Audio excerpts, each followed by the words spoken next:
Voltamos com o nosso programa OAB em Ação. Já falamos hoje aqui sobre a questão do idoso, a violência ao idoso, o programa Junho Violeta, que é realmente um programa a nível nacional. E agora estamos conversando com o doutor Severino Moura, nosso querido Moura, advogado, ele que tem aí uma linda trajetória de vida na advocacia também. Moura, a gente falava aí de como era a advocacia nos anos 90, né? Você falou aí do carbono, os nossos jovens praticamente hoje não sabem o que é carbono. Melava as mãos, né, Moura? Conta aí pra gente como era. Fiz uma petição, errei lá no meio da petição. Dá para apagar e continuar como faz hoje no computador? Não, aí você quando errou no carbono, o carbono estava recebendo que é a cópia que ele transmite a cópia, né, para outra página. Você se errar ali no meio, você tem que começar tudo de novo. Aí é uma trabalheira grande, porque não é como hoje que você tem os arquivos que você guarda no computador, vai lá pegar uma reclamação trabalhista, não, nada recebeu. Aí você é bem facinho de fazer. Trocou os nomes, então tenha cuidado para não botar Ctrl+C, Ctrl+V, que a gente vê muito por aí em sentenças, vê também em petições iniciais Ctrl+C, Ctrl+V, situações que não tem nada a ver com o caso concreto. Então hoje é fabuloso, é maravilhoso advogar dessa maneira, porque na minha época e de outros colegas aí, era muito difícil a questão de você, por exemplo, eu pegava 200 reclamações trabalhistas das empresas da Petrobras, eu passava a noite trabalhando, fazendo as reclamações, uma por uma, tudo físico, entendeu? Para depois, no outro dia, deixar lá no distribuidor. O protocolo, né? O protocolo. E cada reclamação começava tudo da mesma situação. Do cabeçalho aos requerimentos. Justamente. Era uma situação que você dependia de um esforço físico muito grande. E de conhecimento, né, Moura? E de atenção. Você tem que estar ligado, como diz na linguagem popular do jovem, né? Você tem que ficar ligado para não errar. Porque se errar, a situação tinha que começar tudo de novo. Moura, o senhor falou diversas vezes aqui da questão do direito do trabalho, né? Sempre atuou. Como é que você tem a visão aí da reforma trabalhista? Em 2017 nós tivemos a reforma. Impactou diretamente na advocacia? Como é que você analisa essa reforma? Bom, no início da reforma, com a questão da sucumbência, ela afastou muito o trabalhador de buscar seus direitos. Depois corrigiu essa questão da sucumbência e voltou. E para os advogados houve uma melhora, porque antes nós não tínhamos sucumbência na Justiça do Trabalho. Só quem fosse assistido por entidade sindical. O advogado particular não gozava do direito de receber sucumbência. Mas hoje ele já tem o direito de receber a sucumbência. É importante a gente esclarecer o que é sucumbência, né, Moura? Sucumbência é aquele honorário que o advogado recebe, né, fora o honorário contratual, em que a parte que perde a ação, né, a parte perdedora, ela vai exatamente pagar os honorários ao advogado da parte vencedora. Isso aqui é honorário sucumbencial. Então, o advogado ele pode ganhar tanto honorário contratual como também honorário sucumbencial, né? Assim, doutor Moura? É verdade. E aí, realmente, na Justiça do Trabalho, a gente tinha isso em outras justiças, na Justiça Comum, por exemplo, né? Mas na Justiça do Trabalho não havia essa condenação em honorários sucumbenciais e passou a ter a partir do momento da reforma trabalhista de 2017. Mas também afetou o trabalhador em outros direitos que ele tinha também, que foi retirado.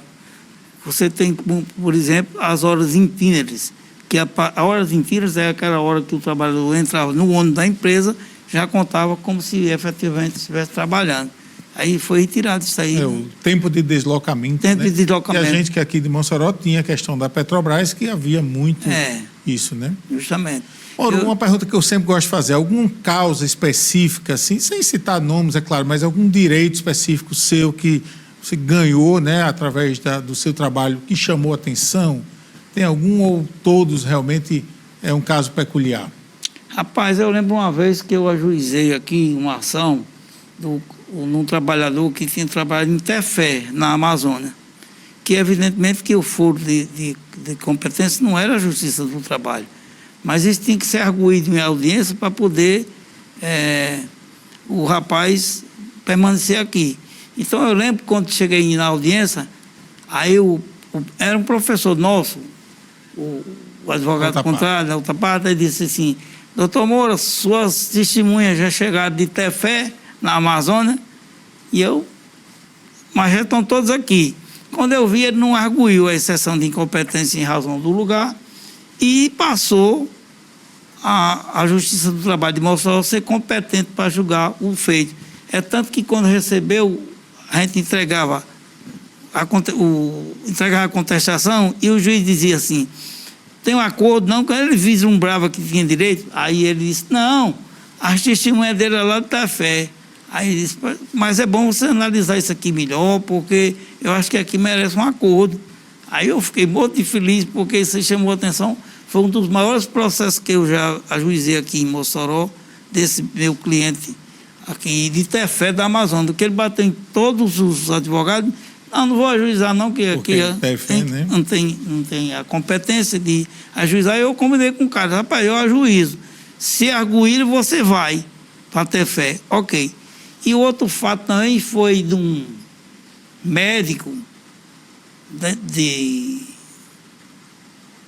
um médico que veio implantar o programa Saúde da Família aqui em Mossoró, o doutor John Cinema. À época, a prefeita era Rosalba. Aí ele queria sair daqui, desse município, para ir para outro município aqui no Brasil. Aí o procurador-geral do município disse: não, você não tem direito não, você veio pela lei da licitação. Aí o vice-prefeito na época tinha sido meu professor, ligou para mim, perguntando, eu digo: manda ele aqui. Aí ele veio no escritório, eu fui à lei do estrangeiro, naquele tempo não era aplicar não. Eu fui buscar na lei do estrangeiro, são 15 artigos só. Aí vi que um dos artigos dizia que o profissional de outro país convidado para prestar serviço no governo brasileiro vem como funcionário. Aí eu ajuizei a ação e fomos vitoriosos. E viu essa possibilidade. No Nordeste, realmente, a gente vê a pandemia, né, com essa toda a transformação que a gente tem, tanto na questão dos processos tornarem audiências virtuais, e aí um caso desse de Tefé não teria problema, né? Conseguiria resolver. E agora a gente chega com a inteligência artificial. Mas você tem visto a inteligência artificial chegar aí nos escritórios de advocacia? Gleb, eu confesso que eu particularmente usei pouco até agora. Mas tudo que a gente coloca para inteligência artificial dá um norte, dá um caminho, né? Caminho, ela entrega pronta. Rapidamente. É projetos, é petição inicial, é declaração. Tudo que você pedir à inteligência artificial, ela está pronta para lhe entregar. Eu, particularmente, uso e usei muito pouco. Agora, lá no escritório, já estão de larga escala usando a inteligência artificial. É tanto que a gente tem o cuidado de corrigir as peças quando os estagiários fazem, para ver se não é uma inteligência... Algum artigo errado, né?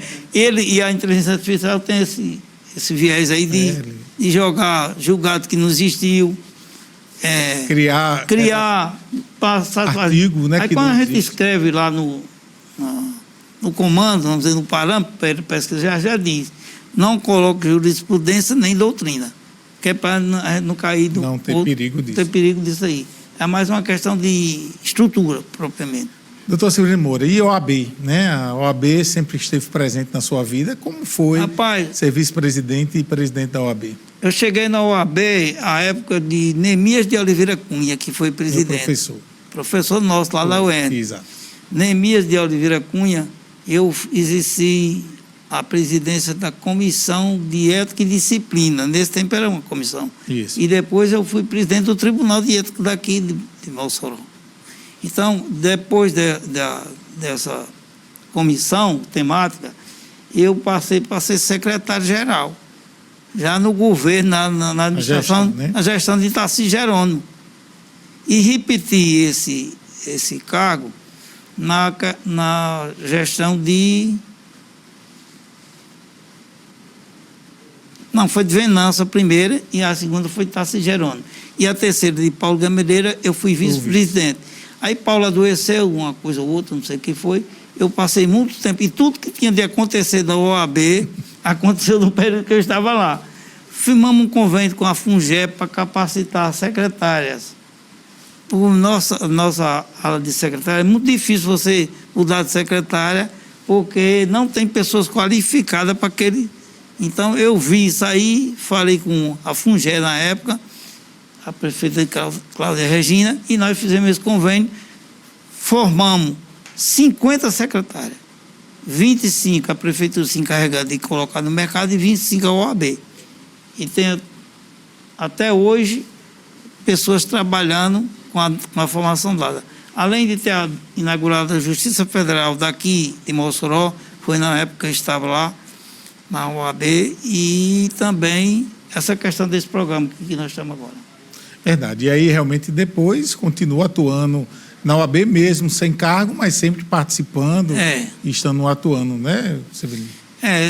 Os anos mais seguintes já foi mais modesta a minha participação. Eu confesso em dizer que, como queria assim, eu prestei 12 anos de serviço, eu agora vou me recolher e voltei depois que Gilberto se inseriu nesse contexto da OAB.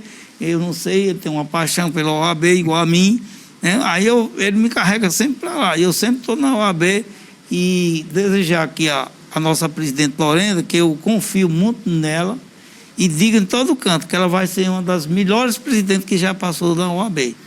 Olha, Severino, a gente também agradece a sua participação, toda a sua história enquanto membro da OAB, seja como secretário, como os cargos, todos os cargos que você já ocupou na nossa instituição. Aqui uma singela lembrança do nosso programa, para você guardar com muito carinho lá no seu escritório, né? Representa exatamente a OAB subseccional de Mossoró e realmente fica aqui a nossa gratidão. Eu que agradeço, primeiro pelo convite que você aqui, eu acho que nossa intimidade me deixa muito à vontade, né? E dizer que estou agora totalmente à disposição da OAB e tudo da missão que ela me confiar. Ok. Nós queremos agradecer, Severino, um forte abraço e até o próximo programa, se Deus quiser. Amém.